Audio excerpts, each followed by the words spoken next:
মরে যাওয়ার 24 ঘন্টার মধ্যে আপনার শরীরের সাথে কি কি আচরণগুলো করা হয় সেটা কি জানেন আপনি? বর্তমান বিজ্ঞান বলছে একটা মানুষকে যখন দাফন করা হয়, এই দাফন করার 24 ঘন্টার মধ্যেই তার শরীরের মধ্যে পোকার উৎপত্তি হয় এবং এই পোকাগুলো নিজেরা তার শরীর খাইতে থাকে এবং অন্যান্য পোকাগুলোকে আমন্ত্রণ করতে থাকে গন্ধের দ্বারা, এবং এতটা শরীর থেকে গন্ধ বের হয় এবং এই পোকাগুলো তার অঙ্গের বিভিন্ন অঙ্গ প্রত্যঙ্গ দিয়ে বের হতে থাকে এবং অন্যান্য পোকাগুলোকে আমন্ত্রণ করতে থাকে। এবং এই লাশের বয়স যখন 3 দিন হয়ে যায় তখন তার নাকটা সর্বপ্রথম পচে একদম শেষ হয়ে যায়। সব ঠিক আছে, আপনার হাত পা শরীর সব ঠিক আছে, কিন্তু সর্বপ্রথম আপনার নাক পচে যাবে এবং এখান থেকেই পচনটা শুরু হবে। এখান থেকেই পোকা পুরা শরীরের বাহিরে চলে আসবে, পুরা শরীরের বাহিরের অংশগুলো খাইতে থাকবে। আপনার লাশের বয়স যখন 6 দিন হয়ে যাবে তখন আপনার হাতের এবং পায়ের নখগুলো খসে খসে পড়তে থাকবে। আপনি শুয়ে আছেন কবরের মধ্যে, কিন্তু আপনার হাতের নখও নাই, পায়ের নখও নাই, খসে পড়ে গেছে। 9 দিন যখন বয়স হয়ে যাবে তখন আপনার শরীরে মাথার হাতে পায়ের অঙ্গ প্রত্যঙ্গের যত চুল আছে, লোম আছে, সব চুলগুলো খসে খসে পড়তে থাকবে। কবরে শুয়ে আছেন আপনি, আপনার হাড় শুয়ে আছে, আপনার শরীর শুয়ে আছে, কিন্তু চুল আপনার শরীরে নেই, সব খসে খসে মাটিতে পড়তে থাকবে। বিজ্ঞান বলছে যখন এই লাশটার বয়স 17 দিন হয়ে যায়, এই 17 দিন পর্যন্ত লাশটা শুধু ফুলতে থাকে, ফুলতে থাকে, পেটটা শুধু ফুলতে থাকে। এই ফুলার আকৃতি যে কত ভয়ঙ্কর, যদি কোনো মানুষ দেখতে পারতো তাহলে কবরের চিন্তায় সর্বসময় ব্যস্ত থাকতো।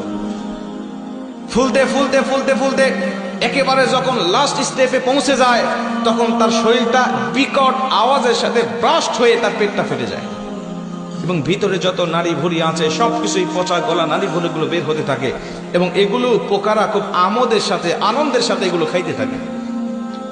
খাইতে খাইতে এই লাশের বয়সটা যখন 60 দিন হয়ে যায়, লাশের বয়স 60 দিন হয়ে যাওয়ার পরে তার শরীরের 1 ইঞ্চি পরিমাণ গোস্ত থাকে না, চামড়া থাকে না, সব কিছু একেবারে শেষ হয়ে যায়।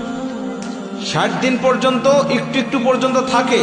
60 দিন যখন হয়ে যাবে আপনার শরীরে কোনো চামড়া থাকবে না, কোনো গোস্ত থাকবে না, কোনো চর্বি থাকবে না, কোনো রগ থাকবে না, কিচ্ছু থাকবে না, শুধুমাত্র হাড্ডি পড়ে থাকবে। যে শরীর নিয়ে দুনিয়ার জমিনে আপনি এত বড়াই করেছেন, এত অহংকার করেছেন, যে শরীরের যত্ন নেওয়ার জন্য আপনি কত বিদেশি দামি দামি কসমেটিক ব্যবহার করেছেন, কিন্তু এই শরীরটা ইসলামের পথে, এই শরীরটা আপনি ইসলামের পথে কাজে লাগান নাই। এই শরীরটা আপনি কখনো আল্লাহ পাকের দেওয়া শরীর, আল্লাহ পাকের জন্য আপনি কখনো ব্যবহার করেন নাই। হারাম হালাল তাওয়াক্কা না করে সব সময় আপনি ব্যস্ত রেখেছেন। আপনার এই শরীরটা 60 দিনের মধ্যে শেষ হয়ে যাবে, আর অবশিষ্ট কিছুই থাকবে না। বিজ্ঞান বলছে এই লাশের বয়সটা যখন 90 দিন হয়ে যায় তখন এতদিন পর্যন্ত এই হাড়গুলো একসাথে ছিল, জোড়া জোড়া ছিল, এক একটা গিরার সঙ্গে আরেকটা গিরা লাগানো ছিল, কিন্তু 90 দিন যখন পার হয়ে যায় তখন এই গিরাগুলো খুলে যায়। গিরাগুলো তার শরীরের সাথে আর থাকে না। এটা যে মানুষের কঙ্কাল, একটা মানুষ এই 90 দিনের আগে এটা দাঁড় করালে এটা হাড়গুলো ঠিক থাকতো, কিন্তু যখন 90 দিন বয়স হয়ে গিয়েছে প্রতিটা জয়েন্ট থেকে এই হাড়গুলো খুলে খুলে পড়তে থাকে। 3 মাসের মাথায় যখন সব খুলে যায়, 1 বছর হতে না হতে তার হাড্ডিগুলো মাটির সাথে মিশে যেতে থাকে। জোরে করে আল্লাহু আকবার।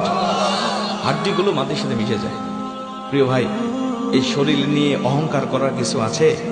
আল্লাহ বলে অহংকার আমার চাদর, এই চাদর ধরে যদি কেউ টান দেয় আমি আল্লাহ সহ্য করতে পারি না। আমি আল্লাহ পাক তখন ডাইরেক্ট তার প্রতি অ্যাকশন নেওয়া শুরু করি। আজকে চলে গেছে 2 জন ব্যক্তি, ওরা যদি জানতো, ওরা যদি সুস্থ থাকতো তাহলে চিন্তা করতো, যদি তাদের আল্লাহ পাক যদি কবুল করতো তাহলে তারাও হয়তোবা এসে এই মাহফিলে বসতো। কথা বলেন ঠিকই না?